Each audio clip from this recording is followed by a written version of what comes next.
Hi everyone, this is Mindy Eggen and welcome to my channel. In today's card project, I am getting very messy and really creating a mixed media card. I do want to say that this card is heavily inspired by Nina Marie. She is an amazing artist and I was really inspired by a video that I watched of her lately. I am doing the same techniques and even using the same colors because it's been a while since I've done something like this, and I really wanted it to work out, and I enjoyed the colors that she used. To give credit where credit is due, I will list that video down below in my video description. Here are some of the products that I'm going to be playing with. I have the Cosmos Duo die set, the Bubble Rings 3D embossing folder, the Old Letter clear stamp. I also have the A2 nesting frames, and then the Graceful Flowers stamp set. All of these are from Simon Says Stamp. Now, before I play with any of these products, I need to first create my background, and I am going to be starting off with the Distress Oxide inks, and I'm going to be doing an ink smushing technique. I have not done ink smushing in, I would say, probably years. It has been a long time, so I really need to thank Nina for making such an inspiring video and project to get me back into doing this. I have a piece of Tim Holtz Distress Watercolor cardstock that I trimmed down to 4¼ by 5½.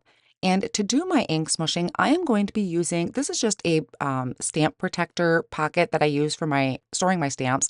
That is what Nina used, and I wanted to try it. And I just squished down some of the Speckled Egg Distress Oxide ink. I sprayed it with water, and then I brought it to my cardstock and smushed that around onto my cardstock panel. Then before I add any more color, I need to dry this layer. And that is really the key point. You're going to see me do this a lot throughout the video, is where I'm drying my cardstock in between each layer. So once that is dry, I'm taking that pocket again and I'm smushing down some Stormy Sky Distress Oxide ink. Again, I'm going to spritz it with water. And then I'm going to take this over to the cardstock and smush that down as well. Now, a couple things in hindsight is I think my pocket protector is a little bit too big. You can see it was a little hard for me to control. And I need to also keep in mind that with ink smushing, you really don't have that control. I mean, you have a little bit of control, but essentially in the end, you're not really supposed to. It's going to be very kind of washy looking, speckled looking, very distressed. So I dried that layer. I'm coming in again now, this time with Scorched Timber. I smushed that down onto that stamp pocket, spritzed it with water, and then I'm going to smush this down. Now, I didn't want this to take over that background, so I'm going to try and keep that around the edges of the cardstock. There are going to be some areas where too much ink got applied down, and I will just take that pocket and kind of drag the ink around. You could also use a paintbrush to help move the ink. You don't have to rely on just your pocket that you're using, or maybe you're using an acetate sheet. I really did like this thought of using the stamp pocket because any other time I've done ink smushing, I have taken my cardstock and smushed it down into my work surface. And a lot of times I don't know where my cardstock is. I don't know where my ink is or where it's lying down on the cardstock. So by using that pocket protector, I was able to determine where I wanted my ink to go and where the ink was on the mat. Again, I dried that layer, and you're going to notice with the oxides, they do come out kind of chalky, so they do dry back. They're a little muted. But now I'm going to bring in Distress ink, and this is where things really start getting fun. This is the Stormy Sky Distress Oxide ink. I squished a little bit down, sprayed it with water, applied this or kind of smushed that to my background. And you can see it came out pretty dark. And I didn't do a lot of smushing because I didn't want that to take over the background. I wanted each color to kind of have its moment, so to speak. So dry that layer, very key to dry these in between. This time I'm bringing in that Scorched Timber once again, adding that. And look how dark that is. That came out a little dark. I was a little nervous. So I'm trying to stay to the edges. Another thing in hindsight I wish I would have done was maybe run my panel through my die cut machine just to flatten it out a little bit. I feel like the curved edges where it was starting to warp a little bit were sticking up higher, and that is where my ink wanted to go. Now, some of those areas were getting pretty heavily covered in that ink. So I brought in my distress sprayer and just added a little bit of water to those areas, kind of help move that ink around. And it also dilutes it, so it's not going to be as strong. So once I kind of have that moved around a little bit, I am going to make sure that this panel is completely dry. And then I'm going to just stop at this point with doing the ink smushing. I'm going to bring this over to my Misty stamping tool, and I'm going to stamp on this background before I do anything else. My hands are very dirty at this point, which is totally fine. One thing that I found to be helpful is I'm going to use a sticky mat. So this happens to be from my Sweet Petunia. I'm going to place this in my Misty, and then I can move my cardstock over to the center. So that way I can kind of position the stamp where I want it to go to cover, I guess, most parts of the background. So I'm sticking that down. This sticks down very nicely. It's a brand new mat, so it's pretty sticky.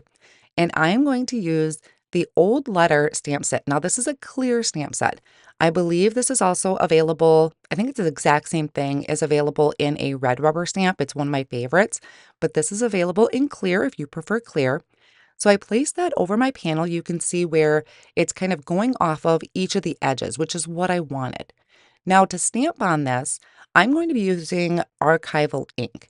This one happens to be Vintage Photo. I inked up just certain portions of the stamp set. I didn't want complete coverage. I just wanted it to be scattered, and I'm going to stamp that down. And when I stamped it down, I noticed that I really didn't see it. I couldn't tell it was there. I don't know if it's because I needed to ink it some more or if my background was too much. So I decided to bring in a ground espresso. Now you can buy these archival inks separately or in a bundle. I happen to buy mine in a bundle. Once I stamped that down, this did show up real nicely, and I love that scattered look. Some areas are a little faded. I'm going to add a little bit over to the right-hand side, and then I'm going to call that stamping good. Now, really at any point of this project, I could stop and it would be amazing. But honestly, I was really having a lot of fun just mixing the oxides, the distress inks, blending, smushing. It was really such a freeing process where I felt like I've been in a rut lately, and this just really brought out the creativity for me. So I did go around the edges with a blending brush and the Scorched Timber Distress, no, it was Distress Ink, not Distress Oxide, it was Distress Ink. Now I'm going to place it into the Bubbles Ring 3D embossing folder, and I'm going to run this through my intricate die cut machine from Gina K Designs. I have just my regular platform. I have set my settings on the side, and then I just place the folder in there and run that through the machine. I got these setting suggestions from Jennifer McGuire. She has them on her website, so that is what I use. And I can see maybe I added a little bit too much pressure because you can see the white of the rings from the cardstock. I'm okay with that. Doesn't matter because I'm going to be bringing in that Scorched Timber Distress Ink, and I'm going to drag that over those raised areas. And so those rings are going to pick up that really dark brown. And of course, I could have left it too where the white of the cardstock showed. That would have been fine too as well. So of course, I need to add some splatters because that's what I do. So I am bringing in Picket Fence Distress Spray Stain. This is a white distress spray stain. I shook that up really well, and I'm just taking the top off the bottle and adding the splatters to the background. I dried the panel, and then I'm going to bring in some of the Distress Spritz colors. I believe this was in Walnut Stain and then also Weathered Wood. You want to make sure to shake these up really well. I started out with the Walnut Stain. I spritzed that down around the edges. I couldn't really see it, so I dried the panel, and then I'm going to come in with the Weathered Wood. And with the Weathered Wood, it's going to add kind of a sheen to it. I want to say it's almost like a silvery sheen to it. Little hard to see on camera, but once I start tilting things, you'll be able to see it a little better. So once again, drying my panels. Then I'm coming in with some splatters using that Scorched Timber Distress Spray Stain. So I'm adding those, drying the panel once again. Like I said, that is very key to dry in between all of your layers. Here I felt like I lost the color of the rings a little bit, so I'm bringing back in that Scorched Timber Distressing, kind of just gliding over those raised areas, coming back in with splatters because I felt like I lost those too. I got a couple really big ones there that I kind of dabbed up, but that white really looks neat on top of this background. With my white splatters starting to get out of control, I figured this was a great time for me to stop, and I love it. I absolutely love how this came out. Now to embellish my card front, I went ahead and I used the A2 Nesting Frames die set, and I die cut it out of Dazzling Diamond cardstock, and I also die cut it twice from heavy white cardstock. So I'm going to build up dimension for my frame. I'm also going to use the Cosmos Duo set. So this die set is really neat because all the dies are together in one plate. So I ran it through with heavy white cardstock again, die cutting it twice so I can layer these together for dimension as well. For these frames, I am taking the 2 white pieces of cardstock that I die cut. I'm adding liquid glue to the back and then just placing that over the top so I can build up that dimension for my frame, and then placing the Dazzling Diamond one on top. With the cool tones of the cardstock using those blues, I thought the Dazzling Diamond would look really well. And then same thing for my Cosmos Duo. I am going to be layering up all of the pieces using that liquid glue on the back. I will place something heavy on it afterwards to really make sure that they're adhered together. And I also layered up the flowers. Now, when it comes to adding the centers, I just looked at the front of the packaging to help me with the placement. Being that I used the smooth side of the Distress Watercolor cardstock, I have the textured side on the back, and to adhere this to an A2 size side folding card base, I'm using the Altenew double-sided adhesive sheets. So I trimmed that down, placed it on the back. I'm going to remove the backing and then place this on the front of my card. I took a little bit of the satin masking tape, kind of rolled it up to hold my card shut, and then placed this on the front. And I used that release paper to help me really burnish that down because I really wanted this to stay adhered to the card front. Then I could add my frame and my flower. So again, I'm using that liquid glue. This is the Gina K Designs Connect glue that I have in a fine tip bottle. That fine tip bottle works really great when I have small things like this frame or even that flower set. So I placed it on the front. I let that sit for a minute. And then I'm adding the stem first using the liquid glue. Now, Simon Says Stamp just released some thin foam squares. I absolutely love thin foam squares because there are times that I just want to add a little bit of dimension and lift, but not a lot. And so I reach for the thin foam squares a lot. Now, I did trim these small ones in half, and I'm going to place them onto the petals. So I'm going to have these raised just a little bit higher than the stem. I will do that for both of the flowers, but I am leaving a space where it's going to overlap that stem. So for the most part, I have these foam squares going around almost all of the petals. Once I have that, I can start attaching.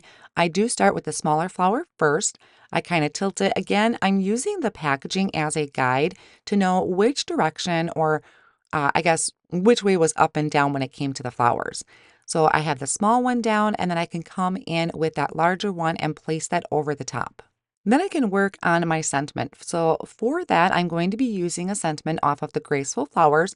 Now, this card that I'm making, I actually had created a couple weeks ago, and I sent in to Simon Says Stamp. So I'm recreating it, and I thought since I'm making a whole new card, I'm going to use a different sentiment. So I prepped a piece of black cardstock using my anti-static powder tool, and then I'm inking up the sentiment using an embossing ink, and I stamp it down about 2 or 3 times because I'm not pushing down very hard. It is a very delicate sentiment, so I just stamp it a couple times. Then I'm going to sprinkle on some sterling embossing powder, tap off any excess, and then use my heat tool to melt that embossing powder. Once I give that a second or two to cool off, I'm just taking a Swiffer cloth and I'm going to buff off any of the excess powder. Now, this die set does have, or this stamp set does have a coordinating die, which I totally love when there is a coordinating die. I know that it's an investment, but with a stamp set like this, I feel they are very much worth it. So I use the coordinating die to trim out the sentiment. I also die cut another one out of the rest of that black cardstock, and I layered that together using my liquid glue. I am using my Platinum Scout from Spellbinders. I love this little thing because I just kind of keep it behind me on the shelf and just grab it whenever I need it. And now I'm going to add a little bit. I have some black foam squares first, kind of in between where the frame and the stem is. and then I added a little bit of that liquid glue to the edge, and that's going to finish off the card project. So I cannot tell you how great I felt after completing this card. I got really inky. I played with lots of different techniques and products that I've had in my stash for a long time and just haven't touched. So again, a huge thank you to Nina for her inspirational videos that got me kind of back on track with these fun products. I will have all of my supplies listed down below in the video description and over on my blog. And I also have Nina's video linked as well. So be sure to check that out and check out her channel. She has some amazing videos on there. Thank you all so much for stopping by, and I'll see you again soon.